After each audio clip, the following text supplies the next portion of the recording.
பிள்ளைகளுக்கு அறிவையும் ஒழுக்கத்தையும் ஊட்ட பள்ளிகள் தவறிவிட்டன என்பதை அங்கு மாணவர்கள் மத்தியில் அதிகரித்து வரும் வன்முறை சம்பவங்கள் காட்டுகின்றன என்றும், மலேசிய பள்ளிகள் குழந்தைகளுக்கு இனியும் ஒரு பாதுகாப்பான இடமாக இல்லை என்பதையும் அது பறைசாற்றுகிறது என்று பேரா சுல்தான் நஸ்ரின் முஸ்டின் ஷா நேற்று தெரிவித்துள்ளார். கல்வி கற்பதற்கும் பண்புகளை வளர்த்துக் கொள்வதற்கும் ஒரு பாதுகாப்பான இடமாக பள்ளிகள் முன்பு கருதப்பட்டு வந்தன. ஆனால் இப்போது அங்கு மூர்க்கத்தனமான செயல்களும், பகடிவதைகளும், பாலியல் தாக்குதல்களும், 17 வயதுக்கும் குறைந்த மாணவர்கள் கொலை செய்யும் சம்பவங்களும் கூட நடைபெற்று வருகின்றன என்று அவர் வருத்தம் தெரிவித்தார். மனித பண்புகளை புகட்டும் தனது பங்கை கல்வியினால் நிறைவு செய்ய முடியாத காரணத்தால் மன உளைச்சல்களுக்கும் மனோவியல் பிரச்சனைகளுக்கும் மாணவர்கள் ஆளாக வேண்டி வருகின்றனர்.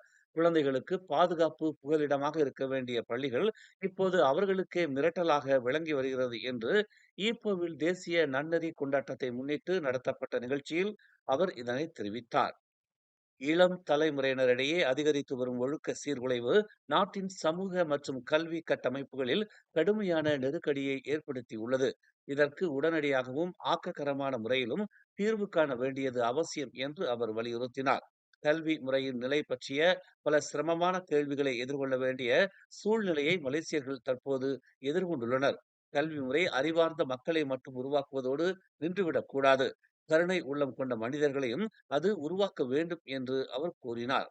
இவ்வாண்டுக்கான பட்ஜெட்டில் 6,620 கோடி வெள்ளி கல்வி அமைச்சுக்கும் 1,860 கோடி வெள்ளி உயர்கல்வி அமைச்சுக்கும் ஒதுக்கப்பட்டுள்ளது.